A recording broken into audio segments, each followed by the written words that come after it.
ততদিন ভয় কাঁটা হয়ে থাকবে সে। আছে তার সুখের সৌধ আবার ভেঙে খান খান হয়ে যায়। আশ্চর্য, সামান্য একটা পুতুলে এত ভয়।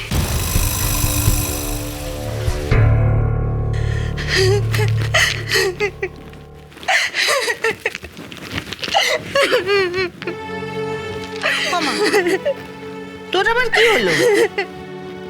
ও রাঙাবো, কাঁদছিস কেন লা? এই ভোর সন্ধ্যেবেলা কি কাঁদতে আছে নাকি? ওট ওট ওট, দেখি দেখি দেখি মুখখানা দেখি একবার, দেখি দেখি, দেখো কাণ্ডটা একবার। কি হয়েছে বলবি তো? দিব্যি তো ছিলি বাবু হাসি মুখে, একটু কোনো আগে দেখে এলু। ন্যাকড়া জয়রে জয়রে পুতুল গড়ছিলি ছেলের জন্য। কাট হয়েছে আমার। আমা, ও আবার কি কথা লা? ওই পুতুলই তো আমার কাল হলো। কত শখ করে পুতুল তৈরি করলুম, শাড়ি গয়না সব পরালুম, আর মা এসে সব টান মেরে ছুঁড়ে ফেলে দিল। বলছিস কি লা? শুধু কি তাই, কত গাল পারলেন। তোমায় আর কথা বলবো ঠাকমা? বললেন পুড়িয়ে দিতে, দিঘিতে ডুবিয়ে দিতে, আর বললেন এই ভিটেতে যেন চিহ্নটুকু না থাকে। আমি তো বাপু এসবের কিছুই মাথা মুন্ডু বুঝছি নে। কি হলো আবার বৌমার?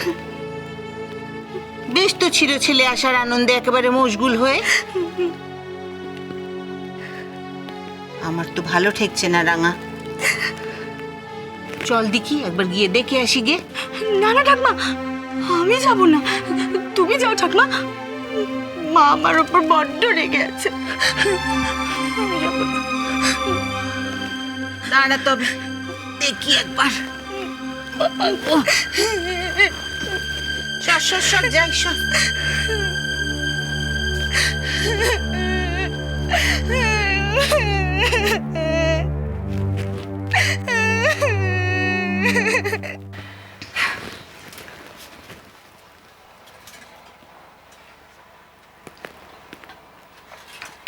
কি হয়েছিল বউ? ওদিকে যে রাঙানাথ বউ একেবারে কেঁদে কেঁদে সারা হলো।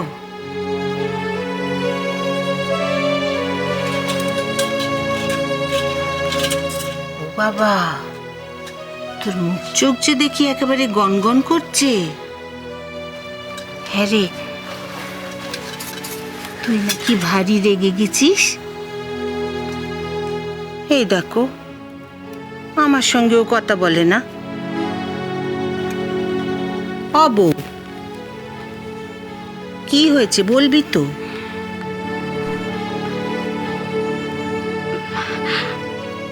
ওরা ও পুতুল পেলে দিয়েছে মা।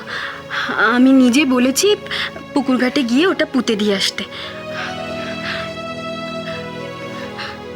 দোয়াই মা তোমার, তুমি অমন করে রাগ করে থেকো না। কি হয়েছিল মা? আমি তো শুনে আশ্চর্য হয়ে গেলুম। মানে এমন হঠাৎ করে রাগ করে ওঠার মানুষ তো আপনি নন। আর তাছাড়া এমন সময় এত রাগ তো ভালো কথা নয়। তাতে যে আমাদের কোকার কেতি হতে পারে গো। বলি পুতুলখানা তুমি দেখেছিলে বড় বৌমা? না মা, আমি তো ওই দেখলে হয়তো সুতোতে না আমি কেন রাগ করেছি।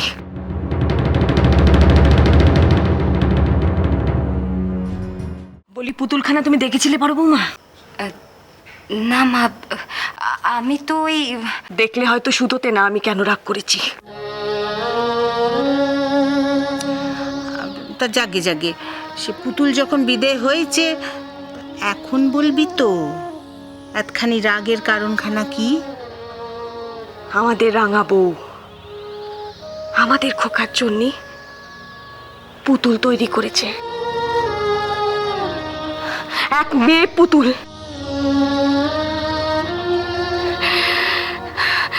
বউয়ের মতন তার সাজসজ্জি, মাথায় ঘোমটা, আর কপালে সিঁদুরের টিপ। তাতে কি, ছেলে পিলে পুতুল তো খেলবেই। না,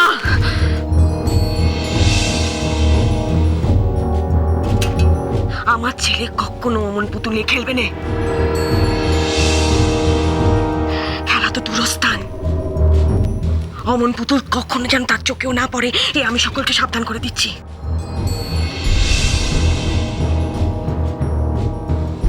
যে ছেলে আমার চিরকুমার থাকবে, ব্রহ্মচারী করে যাকে আমি গড়ে তুলব, তার হাতে কখনো অমন এক পুতুল দেয়া যায়? বউয়ের স্বপ্ন দেখবে সে, ঘর কি অস্থির, রাত জাগবে তার মনে, আর তা আমি কিছুতেই হতে দিতে পারি না। এখন থেকে তুমি এত কিছু ভেবে রেখে দিয়েছো? তাছাড়া আর উপায় কি আছে মা? ঘর পোড়া করু তো। আমার শেষ কলচেচা দনকে তো আমি জেনে বুঝে এভাবে বিপদের মুখে ঠেলে দিতে পারি না।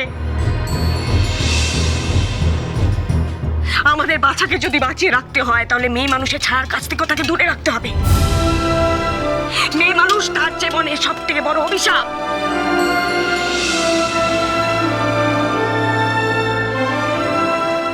মেয়ে মানুষ তার কাছে নরক। তার জীবনে মেয়ে মানুষের রক্ত মরণ।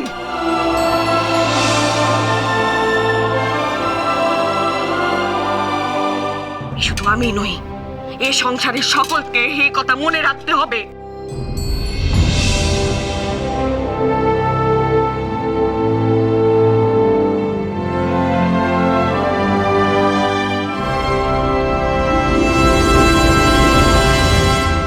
দেখেছো দেখেছো মনসা, সনুকা সব দরজা জানলা বন্ধ করে দিচ্ছে। লক্ষিন্দরের মনে নারীর প্রতি যাতে কোনো আকর্ষণ না জন্মায়, তার সমস্ত ব্যবস্থা সে এখন থেকেই নিচ্ছে। লক্ষিন্দরের সাথে বেহুলার সাক্ষাতের সমস্ত পথ বন্ধ হয়ে যাচ্ছে। বোন, হোক বন্ধ। সনকার যতটুকু সাধ্য তা দিয়ে সে আমার পথে তৈরি করুক বাধা।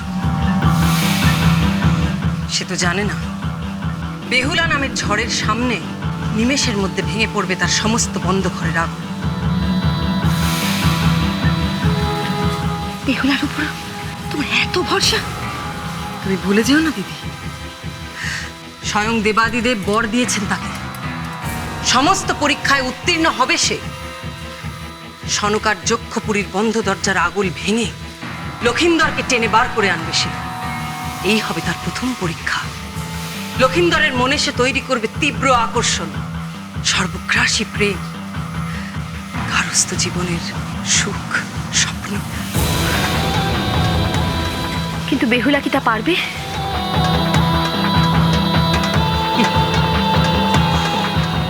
আজ যা অসম্ভব মনে হচ্ছে, কাল সেই অসম্ভবকে সম্ভব করে দেখাবে বেহুলা।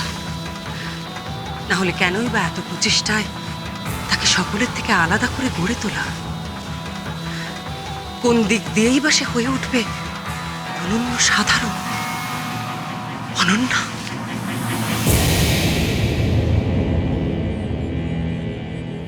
মনসা, সমস্ত প্রস্তুতি সম্পন্ন।